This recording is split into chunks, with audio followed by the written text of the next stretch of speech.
What if I were to tell you you can find any bird in the world with just a click of the button? If you use eBird just to make checklists, that's it, just the checklist. You're missing out on one of its most powerful features. If you want to climb in the rankings of eBird in your county, you gotta use eBird all the way. I remember when I started birding, all these people in my county were seeing all these birds and I couldn't find them. Fast forward now, I've seen over 1,500 birds in the world. Today, I'm going to show you how I use eBird to find birds in the real world. Every bird. It's easy to find if you know how to use the software. I know all the tips, I know the tricks, I know the technology. There's no secrets. I'll show you exactly how I figured this out. And I'm going to teach you. I post videos about finding owls all the time on my Instagram and my YouTube channels, and I constantly get messages or comments or emails back to me saying, Rick, I wish I could find an owl in my woods. You're so lucky. I wish I could find that bird. I'm not lucky.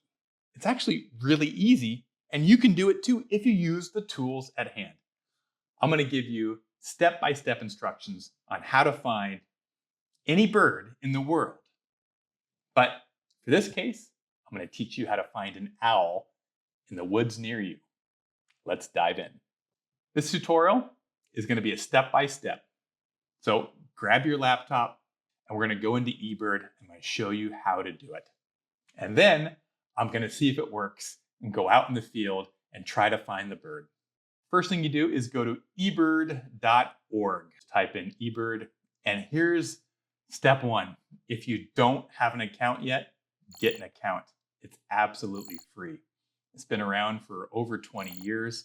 It's backed by the Cornell Lab of Ornithology. It's not going anywhere. Your data is safe. It's an Ivy League school. They've got oodles of money pouring into this, and they've been doing it for years. In fact, it's the largest citizen science project in the world. Anyways, that's a whole another video, but here's the step-by-step. Get an eBird account. Go to the home page. It should look just like this. Then go to Explore. And you've got two choices. Explore species, explore regions. Well, start with your county. Step two. Start with your county. What county do you live in? I'm currently in Oregon, visiting family, and we are in Benton, Oregon. Type in that, and this will pull up all of the birds ever seen in your county. For this one, Benton, Oregon, 350 species all time. Click on that to get the details. Now, it's sorted by the most recently seen.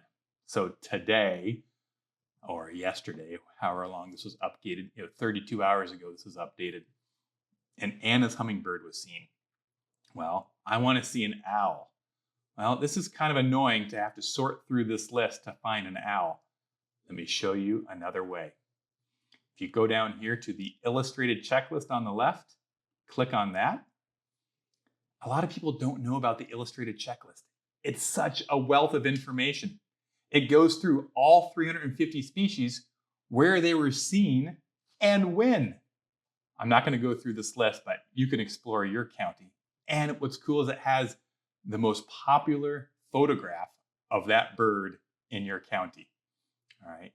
And the way you know it's the most popular, you click on it, and there's 2 5-star ratings on these greater white-fronted goose. So if you took a photo, uploaded it, and it got more than 2 5-star reviews, it would replace this image as the top image in your county. I know a lot of people try to get their photographs on the illustrated checklist. That's how you do it. The other important thing is these are the frequency charts. So for this goose, the thicker the bar chart, the more common it is.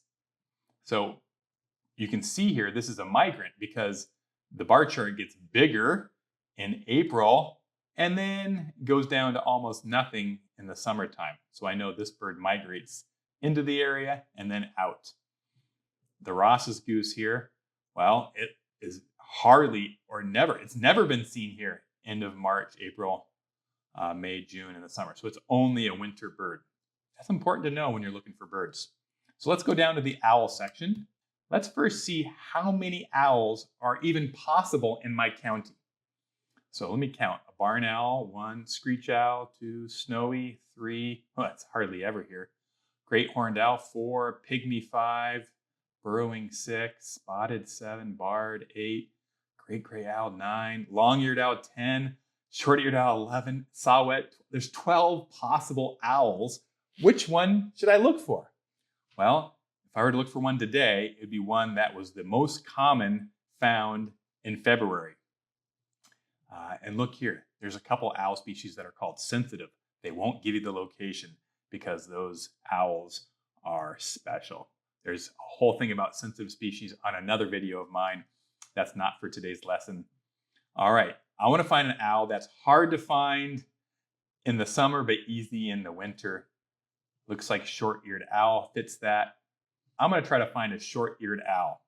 All right, now we go on to step 3, short-eared owl. So hit the back button, hit the explore feature. Instead of exploring the region to find your county, I'm going to explore the species, short-eared owl. And this is the important part here. Click on the map. This will show you the location of them. I click on the large map and it knows I'm in Oregon. I zoom out. Each of those little purple marks is an owl sighting. That's exciting. So I'm in Oregon here. Look at all these. Wow, that's my area. How do I know which one's the most recent? Because if I look at the sort criteria, this is all years, year round. Let's sort this to current year. See what happens. Whoa, that just took away a lot. Current year, here we are. We're down here near Corvallis. And I see, ooh, look at all these sightings. Wow. Looks like this is a very popular road, Finley Road. Let's click on that. One was seen here January 19th, January 21st, January 16th. There's a lot of January. Let me just sort that again by just February this month. February to February. Looks like there's now 4 sightings. 3. Aha! I think I found the location. February 2nd, 3rd, 4th, 5th. Every day someone sees a short-eared owl at this park. And here's the quantity. 19 short-eared owls with a photo. That's what this image means. So you can click on this checklist and it pulls up exactly who saw it and any information. Continuous slow stream of owls in small numbers starting at 5:30 p.m. going to 6:15, flying southeast northwest with a photo. Yep, that's a short-eared owl. 19 of them. So we got the time. All right, 5 o'clock. Is that when they're all being seen? Let's go to this one, a day before. Short-eared owl, 12, mostly staying east of the platform. All right, there's another clue. There's a platform. All right, we're looking for a platform. We're looking for 5:15 or so, and Finley Road being seen every day. Let's go see if we can find this owl.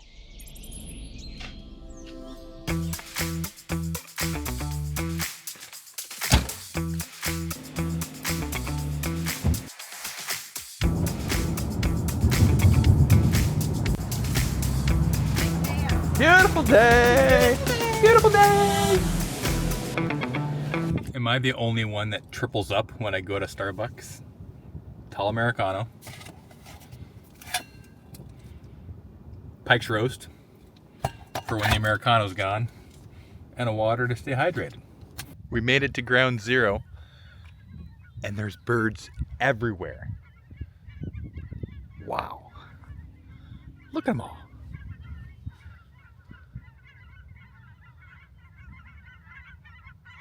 Don't get distracted. I'm here for the shorty, the short-eared owl. This is where the data said I should be, and we're gonna find out in a minute if it was right. Remembering my clues from eBird, I found the platform. And I got there right as the sun was setting at 5:15 p.m. This was lining up to be perfect. I set up my scope and started to look for the short-eared owl. My first scan, my heart started racing because there was a big bird in the tree. Was it a shorty? No, but it was just as good. A rough-legged hawk. They're found in the same habitat as short-eared owls, so I knew I was in the right area. Just like the data on eBird said, the bird was right where it was supposed to be.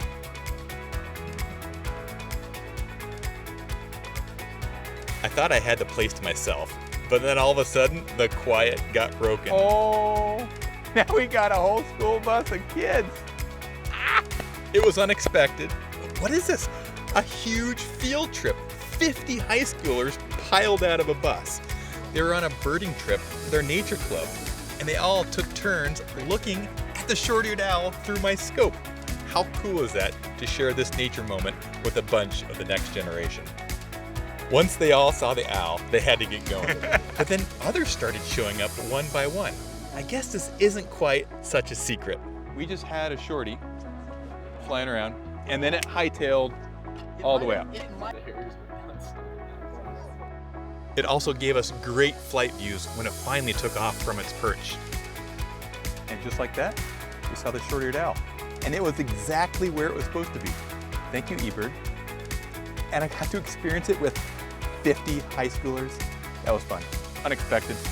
A little bouncy, a little louder than I was hoping, but got to share the joy of birds with a lot of people. If you learned something from this video, do me a favor, hit the like button and comment below with what bird you're gonna go look for with these tips and tricks. All right, happy birding.